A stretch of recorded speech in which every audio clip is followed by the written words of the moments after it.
नमस्कार बंधुरा रिमिर बांगाली रान्नाघरे आपनादेर सबाइके स्वागत। आज आमी तैरी करब बेसन और सुजी दिए स्नैक्सের रेसिपि। এটা আপনারা खूब कम समय घरे थाका उपकरण दिए तैरी करते पारबेन। खेते दारुण लागे। आपनारा रेसिपिटा अवश्यई बाड़ीते ट्राई करबेन, आपनादेर भालो लागबे। भालो लागले लाइक कमेंट सबस्क्राइब करते भूलबेन ना। ताहले चलुन रेसिपि शुरू करছি। स्नैक्स बानाনোর জন্য এখানে আমি একটা বড় মিক্সিং বোলে দিয়ে দিচ্ছি 1 কাপ বেসন। আমি এখানে কাপ মেপে নিচ্ছি, আপনারা চাইলে যে কোনো বাটি বা কাপ মেপে নিতে পারেন। এর সঙ্গে ওই কাপ মেপেই দিয়ে দিচ্ছি 1 কাপ সুজি। দিয়ে দিচ্ছি সামান্য পরিমাণে হলুদ গুঁড়ো, এতে কালার সুন্দর হবে। এখন সব উপকরণ শুকনো অবস্থাতে ভালো করে মিশিয়ে নেব। ভালো করে মেশানো হলে এর মধ্যে দিয়ে দিচ্ছি 1 কাপ জল। জল আরও লাগবে, একবারে পুরো জল দেব না, অল্প অল্প করে জল দিয়ে মিশিয়ে যেতে হবে। ভালো করে মিশিয়ে আরও 1 কাপ জল দিয়ে দিচ্ছি। 1 কাপ বেসন আর 1 কাপ সুজির জন্য 2 কাপ জল লাগবে। যে কাপ বা বাটি মেপে আপনারা বেসন আর সুজি নেবেন সেই কাপ বা বাটি মেপে জল নিতে হবে। দেখুন ব্যাটার এরকম পাতলা করতে হবে, ঘন ব্যাটার হবে না, পাতলা ব্যাটারই করতে হবে। গ্যাসে কড়াই বসিয়ে দিয়ে দিচ্ছি 1 টেবিল চামচ সাদা তেল। তেল গরম হলে দিয়ে দিচ্ছি হাফ চা চামচ গোটা জিরে আর দিচ্ছি 1 চা চামচ গ্রেট করা আদা। এবার লো ফ্লেমে 20 থেকে 30 সেকেন্ড জিরে আর আদা ভেজে নেব। এবার এই বেসন আর সুজি দিয়ে যে ব্যাটার তৈরি করেছি ওটা দিয়ে দিচ্ছি আর দিচ্ছি হাফ চা চামচ চিলি ফ্লেক্স।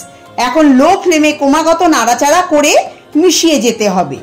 বন্ধুরা লো ফ্লেমে রেখেই এটাকে ক্রমাগত নাড়াচাড়া করতে হবে ততক্ষণ ধরে যতক্ষণ না বেসন সুজি ঘন হয়ে আসছে বা ডোয়ের আকার নিচ্ছে।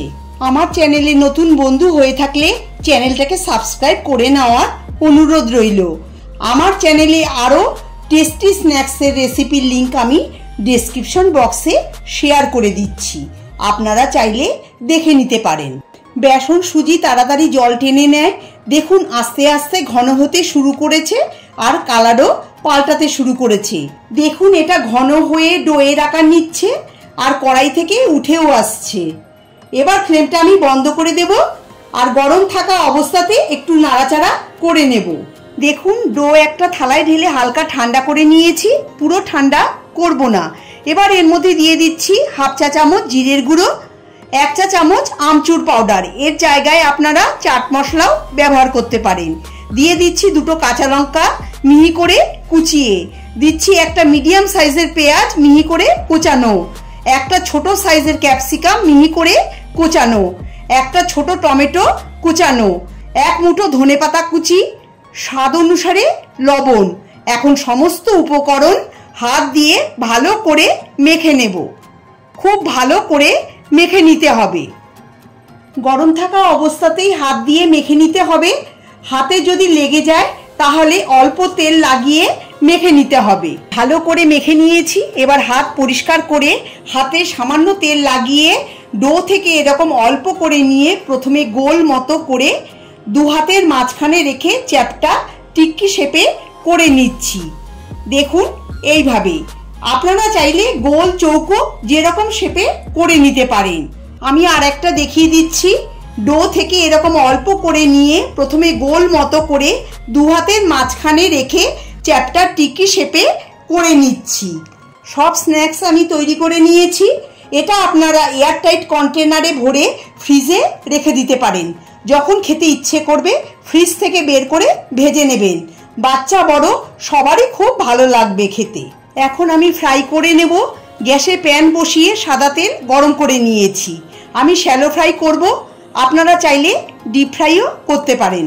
তেল ভালো করে গরম হলে ফ্লেম মিডিয়ামে করে দেব। এবার একটা একটা করে স্ন্যাক্স তেলে ছেড়ে দিচ্ছি। তেলে ছেড়ে সঙ্গে সঙ্গে নাড়াবেন না, তাহলে ভেঙে যেতে পারে। আর ফ্লেম মিডিয়ামে করে ভেজে নিতে হবে। হাই ফ্লেমে ভাজবেন না, তাহলে ওপরটা তাড়াতাড়ি লাল হয়ে যাবে আর ভেতরে কাঁচা থেকে যাবে। এক পাশ লাল করে ভাজা হলে অপর পাশ উল্টে ভেজে নেব। এইভাবে উল্টে পাল্টে টিক্কিগুলোকে লাল করে ভেজে নিয়েছি। এবার তুলে নিচ্ছি। দেখুন দেখতে কতটা সুন্দর হয়েছে আর খেতে খুবই টেস্টি হয়। এই একইভাবে আমি সেকেন্ড ব্যাচের স্ন্যাক্সগুলো ভেজে নিচ্ছি।